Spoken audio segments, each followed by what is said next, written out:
Cette semaine, à Quad Bay, encore une fois, on vous fait voir des choses extraordinaires. On s'en va dans la région de Miramichi Centre et puis on va découvrir 5 clubs là aussi. Bien, 5 clubs, 7 clubs parce qu'il y a 7 clubs dans cette région-là, région 7. Et on va vous parler des clubs de Swamp Runners, Dogtown, Miramichi Outback, Dungarvan, Miramichi Offroad, Aldwick et Baie-Sainte-Anne. Reste avec nous, Quad Bay, tout de suite après ceci.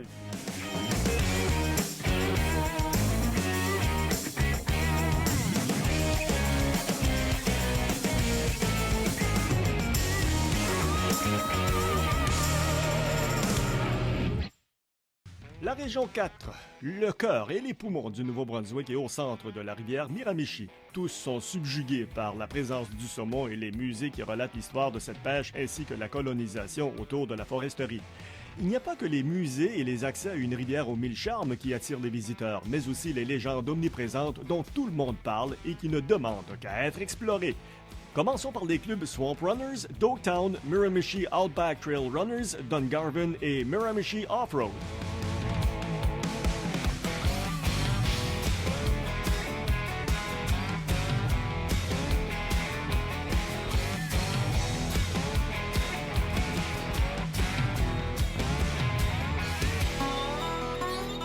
Encore une fois, on a vécu des moments tout à fait fantastiques en compagnie du président de la Fédération des véhicules tout-terrain du Nouveau-Brunswick, Roger Daigle. Roger, nous sommes dans le cœur du Nouveau-Brunswick, on peut dire ainsi. On est dans la région qui appelle la région centrale de Miramichi aussi, parce que Miramichi, c'est grand. Avec vous, on va parler de 5 clubs pour débuter l'émission. Ensuite, on aura un autre invité qui va nous parler du club Aldwick, c'est-à-dire Néguac, et aussi le club Baie-Pointe. Roger, il y a des choses intéressantes à dire de ces 5 clubs-là, parce que côté touristique, il y a plein d'affaires à visiter et à découvrir aussi. Oui, absolument. Surtout dans le bout de Miramichi, on a 2 clubs qui est tout près de la ville de Miramichi.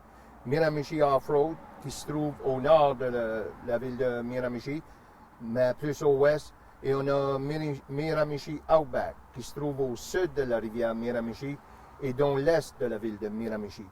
Tous les 2 clubs ont des très, très beaux sentiers.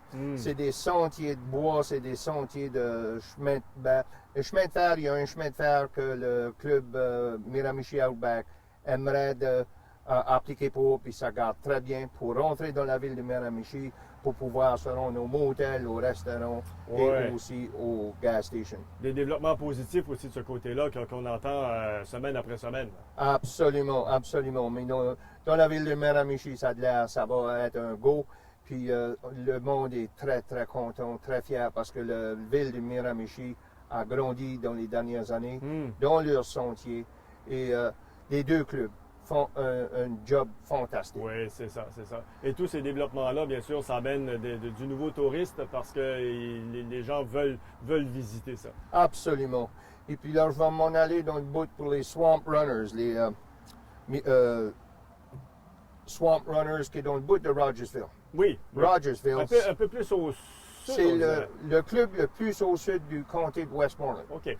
Puis de Rogersville, il y a bien des choses à voir. Ils ont des beaux lacs, ils ont des beaux sentiers. Puis Rogersville a des sentiers 4 saisons. Ils grooment l'hiver comme l'été. Dans le bout de Rogersville aussi, il y a une nouvelle manufacture où c'est des canneberges. Oui. Ocean Spray qui finit de s'installer là. Et les sentiers passent tout à côté de le champ. C'est tout de quoi avoir l'automne dans le temps qu'ils font la récolte. Et ça donne quelque chose pour tout le monde à aller visiter, garanti. Et puis de Rogersville, là, ils ont essayé de se tailler avec créer un sentier pour se rendre à Dogtown. Puis Dogtown, ben là, on tombe dans la vallée de la Miramichi. Wow. À Dogtown, on a Boys Town, on a Dogtown, on a Blackville, puis on a Dungarvan. Ça, c'est tous des villages, c'est extra beau, c'est les maisons, là, c'est toutes des vieilles, c'est tout l'architecte. Oui, l'architecte dans les 1800. Il y a beaucoup de choses à voir, puis qu'est-ce qu'a mis ces 4 villages-là sur pied, mais longtemps passé, c'était tous des villages pour le bois. Ouais. Ça coupait du bois. Il y avait même, vous avez entendu parler de Fort McMurray, ils appelaient ça des camps pour l'huile, mais ici, dans ces années-là, c'était des camps pour le bois. Il y a plusieurs camps pour le bois. Oui, les camps de bûcherons qu'on appelle Et communément ça, en les camps français, bûcherons, absolument. Puis là, nos sentiers, ben, c'est là qu'étaient tous les vieux chemins ont resté. C'est ça que les clubs de Boys Town, Dopetown et Blackville puis Dungarvan se servent. Puis il y a de l'histoire dans la vallée de la Miramichi, ça n'a pas de sens. J'ai même été sur le website pour essayer de voir, là, essayer d'apprendre un petit peu plus. Et puis dans le bout de Dungarvan, apparemment, là, il y a du folklore. Oui. Apparemment, il y a un genre d'esprit qui se trave dans les bois. Puis il l'appelle le Dungarvan Whooper. Eh ben, Ça se peut que quand vous arrêterez toutes vos machines qui n'auront pas de bruit, ça se peut que vous attendiez le Dungarvan Whooper. Mais là, je ne veux pas en parler plus long parce que là, j'ai pris à lire l'histoire. oui. Puis j'ai quasiment freaké out. Mais Whopper, c'est quoi un Whopper? Whooper, tu vas attendre comme un dans le bon. bois, là. OK. Puis tu vas te demander où ça vient, là. Mais c'est apparemment un esprit qui se trave dans les fantôme. bois. Absolument. Bienveillant, par contre. Pas Oh. malveillant, bienveillant. Oui, absolument. Ça fait juste pour dire, venez-vous-en dans la vallée de Miramichi, il y a beaucoup de choses à voir, puis beaucoup de choses à visiter. On a le muséum de saumon atlantique. Oui. On a le muséum Le musée du bûcheron, oui. Le musée du bûcheron, oui. c'est ça. Puis beaucoup d'autres places. Puis n'oubliez pas, là, ces 4 villages-là sont sur la rivière Miramichi. Hey, la rivière Miramichi, c'est extraordinaire. Oui. Amenez vos caméras parce que c'est souvent, il y a beaucoup de places arrêtées, puis il y a des pêcheurs qui sont dans la rivière. Oui. Puis s'ils prennent un saumon, prenez votre caméra parce que c'est quelque chose à voir. Ben, au moment où on enregistre l'émission, c'est de la pêche sportive parce C'est ça. qu'il faut retourner le saumon à l'eau. Mais encore ça, ça donne un spectacle aussi attirant, aussi attrayant pour les visiteurs. Ah, absolument, parce que même s'il faut qu'on le mette à l'eau, tu peux sortir le pêcheur dans l'eau, mais tu peux pas sortir l'eau du pêcheur. Oui. Il s'en va dans l'eau puis il pêche quand même, Oui. mais il faut qu'il le laisse aller. Mais ils sont là quand même. Ben, Roger, on a parlé d'accessibilité, on en parle au cours de l'émission. C'est encore un autre parfait exemple. Très beau décor derrière nous. Croisement de sentiers, ici, c'est la même chose. Donc, les touristes qui s'amènent dans cette région-ci, oui. il y a un autre point qu'il faut mentionner, ça leur donne accès. On dit que c'est le cœur du Nouveau-Brunswick. Et dans cette région-ci, ben, c'est un peu l'épicentre de toutes les directions de sentiers. Ça va dans toutes les directions. Chaleur au nord, ça s'en va en direction Fredericton et tout ça. Ça, oui. ça, c'est fantastique. Le touriste a bien des choses à découvrir alors. Ah, absolument. Et puis, ces 4 villages-là aussi, ils ont eu accès à un chemin de fer qui chaîne les 4 villages ensemble. Oui. Et puis là, c'est une beauté de voir ça parce que là, on voit des gens qui marchent, on voit des gens en bicyclette, les VTT, et tout le monde s'accorde. C'est vraiment bien de voir ça. Puis en même temps, cette voie ferry-là donne accès à tous les restaurants dans tous les villages. Donc, ça lui donne accès pour avoir du gaz. Puis dans la région de Miramichi, là, la vallée, là, il y a beaucoup de lodging, là, l'hébergement. d'hébergement, Oui. il y a du camping.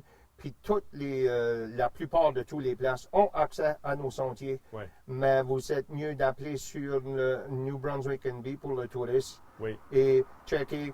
Je ne vais pas nommer de nom parce que je ne vais pas oublier quelqu'un. Là. Il y a beaucoup de gros, on appelle ça, moi j'appelle ça des lodges, mais t'as peut-être... Les pourvoiries. Les Il y a pourvoiries, quelques c'est ça. Oui, c'est ça. Oui. Ouais. Puis eux, ça lui ferait plaisir d'accepter le tourisme. Puis, Il y a une chose qui est intéressante, qu'on n'a pas parlé encore dans la série, c'est que lorsque les gens viennent ou vont faire du VTT au Nouveau-Brunswick, il y a possibilité d'avoir des gens de la place qui les accompagnent, qui les guident.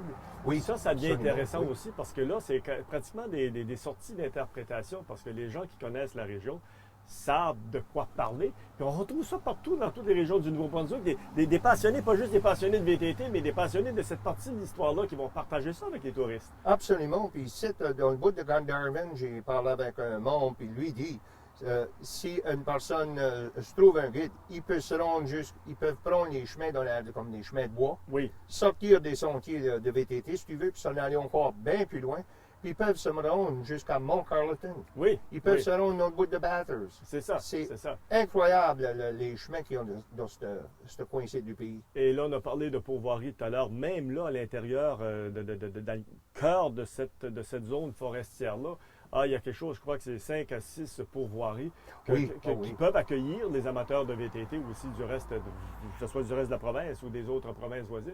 Oui, absolument. Puis c'est sans parler du camping. Il y a plusieurs campgrounds aussi qui font la même chose. Et puis le camping, la plupart sont sur le bord de la rivière Miramichi. C'est extra beau. Vous pouvez faire du tubing si vous voulez. Vous pouvez faire du canot à niveau kayak parce que la rivière est tout proche de tous ces sites-là. Oui. Ben, on est dans une machine, qui est Oui. très attirante elle aussi, Roger, c'est ça. On a des machines de mieux en mieux équipées, de plus en plus faciles à utiliser, cerveau-direction. Et on peut y mettre ce qu'on veut pour avoir la randonnée qu'on veut, mais c'est un côté passionné-là, on va en parler avec vous, puis vous l'êtes passionné de votre côté aussi. Mais on aura la chance de s'entretenir au cours de la série avec des gens qui adorent, qui, on peut dire, ne mangent que ça. Mais pour quelques secondes, on invite les gens à venir visiter la région ici, centre Miramichi. Oui, absolument. On les invite à venir dans le centre Miramichi, à Miramichi, n'oubliez pas Rogersville. C'est encore une belle place à visiter. Oui, c'est ça. Absolument. Merci. Roger, vous restez avec nous parce qu'on va vous garder pour une autre émission, bien sûr. Et au retour de la pause, Hardwick et Baie-Pointe. Saviez-vous qu'à travers ses clubs membres, la Fédération des véhicules tout-terrain du Nouveau-Brunswick appartient à différentes infrastructures, dont ponts, tuyaux de chemin et refuges, comptait plus de 20 400 membres en 2015, gère plus de 4 000 km de sentiers et crée 5 emplois à temps plein? Son conseil d'administration est formé de 16 directeurs et 4 administrateurs provenant des 7 régions de la province. Le sport du VTT et de l'autoquad combiné affiche la plus importante croissance au Canada devant tous les autres sports motorisés.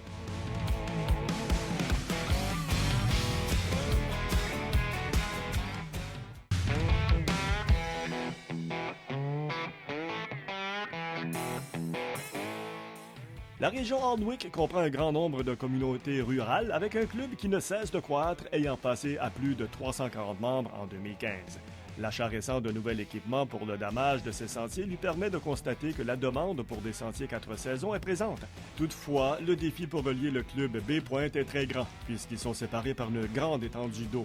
C'est pourquoi le travail pour la liaison entre les clubs voisins de Miramichi devient crucial et sera le cheval de bataille de la région 4 pour les prochaines années.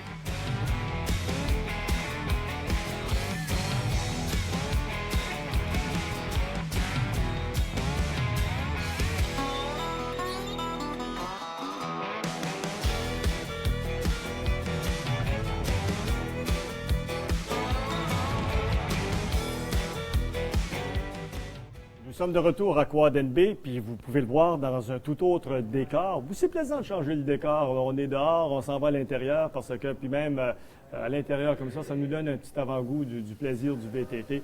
On a parlé au début de l'émission, pour la première portion, des régions des clubs du centre de Miramichi. Là, on va se déplacer un petit peu plus au nord de Miramichi, au nord-est. Il y a 2 autres clubs aussi. Il y a Baie-Pointe, il y a aussi le club Hardwick. Baie-Pointe est dans la région de Baie-Sainte-Anne. Un club de plus petite dimension, mais très actif aussi, et qui souhaite aussi faire la connexion avec tous les autres clubs. Et aussi, plus au nord, de l'autre bord d'une grande étendue d'eau, il y a le club Hardwick qui regroupe plusieurs communautés, petits DSL. Pour nous en parler, on a Aymar Savoie. Aymar qui est vraiment impliqué, un autre fou braque du quad au Nouveau-Brunswick, très impliqué dans son club aussi, club Hardwick. Aymar, merci d'être là. Et puis comme j'ai mentionné, ce qu'on souhaite faire, on voit le club de Baie-Sainte-Anne qui est au sud de vous, mais qui est séparé par une grande étendue d'eau. Il y a quand même possibilité de faire la connexion. Ça, c'est important pour vous. Oui, c'est que les clubs, il faut qu'ils commencent à se connecter, puis je pense qu'on s'en va dans la bonne direction. Nous autres, le club VTT Hardwick, on fait la connexion de Miramichi qui va se faire cette année pour avoir plus de quadistes qui vont trouver partout dans la province. Le club, présentement, on a un club d'hiver, mais on est dans la possibilité de s'en aller où on s'en va dans le sentier 4 saisons. Oui. Je dirais même wow. Oui. C'est que le club Hardwick, on est 342 membres. Dans les derniers 4 ans, la membership monte. Une des raisons, c'est qu'on a des sentiers d'hiver améliorer. Puis là, on essaie de s'en aller dans les sentiers 4 saisons pour joindre d'autres clubs comme Batters, qu'on a présentement on travaille avec la Fédération et toi-même pour le club VTT. Ouais. Et lorsque vous parlez, pour avoir des bons sentiers l'hiver, ce que beaucoup de membres ou de personnes, d'utilisateurs ne savent pas, améliorer les qualités de sentiers l'hiver, ça commence par l'été. Oui. De bons sentiers l'été. Donc, lorsque vous avez des sentiers 4 saisons, c'est très avantageux parce qu'on appelle ça des sentiers secs. C'est ça. Nous autres, dans notre région, malheureusement, on a beaucoup de terrain qui est marécageux. On s'en va dans deux directions. Nos sentiers d'hiver ne seront peut-être pas tous les mêmes sentiers qu'on va s'en servir durant les 4 saisons. Il y a deux raisons. Une raison, c'est qu'on a beaucoup de sentiers des sentiers dans les terrains privés. Oui. On va essayer de sortir un peu dans les sentiers privés, mais on va essayer de rester un peu dans les sentiers privés, sentiers de ressources naturelles, pour faire des connexions un peu partout à cause de cela. Et ce que les gens ne savent pas non plus, c'est qu'il y a beaucoup de travail de fait pour identifier. Il y a déjà des accès qui ont été identifiés. Oui. Maintenant, c'est le processus. Il faut les reconnaître. Est-ce qu'ils sont utilisables? Vous avez mentionné sur les terres de la couronne. Pour nous, à la Fédération, et pour vous aussi comme club, ce qui est important, c'est de s'assurer que ces chemins-là ou ces vieux chemins de voie-là soient accessibles, aient la définition, la désignation appropriée pour pouvoir faire des sentiers. Et si vous avez franchi cette étape-là, c'est extraordinaire. On est rendu un bon cheminement de notre processus de connexion. On n'a pas d'ouvrage à faire, comme à chaque année, on aura toujours à faire si on veut améliorer nos sentiers. Mais un peu de détermination, on va voir ce qu'on veut. C'est ça. Beaucoup d'investissements aussi, dans les plusieurs dizaines de milliers de dollars. À chaque année, quand tu mets un peu d'argent dans tes sentiers, ça vient que à chaque année, ça profite de l'amélioration de sentier dans les 4 saisons. Oui, et ça se répercute aussi sur le nombre de membres. Oui, parce qu'on a vu durant l'hiver qui vient de passer, on s'avait acheté une nouvelle surfaceuse. La note avait finalement, la vieille a finalement dit on n'y va plus. On s'en a procuré un autre. On a vu l'effet cet hiver avec une nouvelle machine qui était moins brisée. Ça fait des plus beaux sentiers qu'on n'a pas vus, ça faisait des années. On a eu des gros remerciements que nos sentiers étaient vraiment qui est plaisant pour entendre ça des gens qui font du quad. C'est plaisant. Vous êtes le club qui avait à peu près le taux de participation de vos membres à vos événements le plus élevé. Vous jouez autour de 80 %. C'est très bien. Vous avez parlé de 300 quelques membres tout à l'heure. Vous avez des événements, des activités de levée de fonds qui attirent 300 membres, autour de 300 membres. Qu'est-ce que vous faites? Mais c'est que ça fait plusieurs années que toutes les fois qu'on fait des activités, que ça marche bien, on fait des rallyes qu'on appelle durant l'hiver. Tu as assisté à un qu'on t'a invité et tu es venu. Puis, il y a beaucoup de gens qui aiment des rallyes. Dans notre région, on a nos clubs voisins qui participent dans nos rallyes, puis nous autres, on retourne la faveur. Ça met beaucoup de gens à faire du quad, puis que nous autres, ça nous porte fruit. C'est un de nos plus gros relevés de fonds qu'on fait durant, qui nous permet d'acheter des machines ou des équipements ou d'autres choses pour améliorer nos sentiers. Et d'avancer. D'avancer, puis dans les dernières années, notre club continue d'avancer très bien. On a fait des améliorations que sans ça, on ne pourrait pas faire. Et évidemment, je parle d'événements que vous organisez, vous attirez des gens autant de Baie-Pointe, ou Baie-Sainte-Anne, de la région de Miramichi. Ils convergent vers votre club, donc c'est intéressant, c'est important. Et puis je pense que l'inverse aussi se produit. Ce côtoiement-là entre les clubs. Ça fait, la seule chose que ça fait voir d'autres gens. Oui. Ça fait sortir des idées. Ça fait voir qu'il n'y a pas seulement une région qui veut faire de quoi. Tu as des personnes qui t'appellent. Qu'est-ce qui se passe par chez vous? Qu'est-ce qui se passe par chez nous? On participe ensemble, puis ça vient faire des événements ou des randonnées formidables. Plein de plaisir. Aldwick, c'est une région. C'est pas une communauté, ça. C'est une région qui englobe plusieurs des scènes. Nous autres, notre club s'appelle le club VTT Aldwick. Aldwick comprend de Talsintac, Ferraille, Lagacéville, La Villette, Neguac, New Jersey, Barryville. C'est pour ça que le club s'est fait baptiser Aldwick et non seulement Neguac. Moi, je viens de Neguac, mais on enveloppe tout le monde dans notre de notre club. Oui, vous êtes conseiller municipal élu en mai 2016. Oui. Vos expériences en tant que conseiller, vous avez été désigné aussi responsable de certains secteurs et loisirs. Ça fait que ça vous touche un petit peu côté VTT. Mais il y a du travail qui se fait auprès des communautés aussi. Là. Oui. C'est important. On a eu notre assermentation cette année, puis le maire a vu que le club VTT commence à prendre de l'ampleur. Le maire a commencé, puis on a eu plusieurs discussions avec le maire, et actuellement qui est là, qu'on veut commencer à explorer plus le VTT de notre village. Puis je pense qu'on a des discussions qu'on pourrait emprunter des routes pour aller au commerce, puis pour nos... Surtout de saison en 4 saisons. C'est ça. Vous parlez commerce, là, vous m'allumez une lumière parce que Chambre de commerce est beaucoup impliquée dans votre région. Elle le sort partout dans la province. Oui, j'ai rencontré le président, ce nouveau président, M. Pierre Godin. On s'est rencontré une journée, puis on a parlé du quad, puis il aimerait nous rencontrer, même la fédération, s'assied pour voir qu'est-ce qu'ils pourrions faire ou aider plus le quad de notre région pour c'est touristique, c'est un peu de tout pour développer. Aymar, dans votre région, bon, on ne peut pas parler de grandes attractions touristiques, mais il reste quand même que vous êtes le club vous êtes le transit entre la péninsule acadienne et le centre du Nouveau-Brunswick, parce qu'il n'y a pas de connexion comme telle à part celle que vous allez développer avec le club Chaleur en passant par à Larville et l'autre plus au sud pour aller connecter à Miramichi. À part ça, c'est de l'eau. Vous ne pouvez pas connecter avec d'autres clubs, donc vous avez une situation particulière, mais qui va vraiment vous avantager lorsque tout le réseau, puisqu'il est en train de se créer, vous êtes vraiment avantagé par votre position géographique. Là. Oui, c'est que, on peut dire ça comme le club VTT Hardwick, on est comme une mèche, une chaîne, pour faire la connexion, c'est ça. Qu'on veut aller à Bathurst, qu'on veut aller dans la péninsule, il faut passer par dans le club VTT Hardwick. Finalement, on va connecter Miramichi bientôt.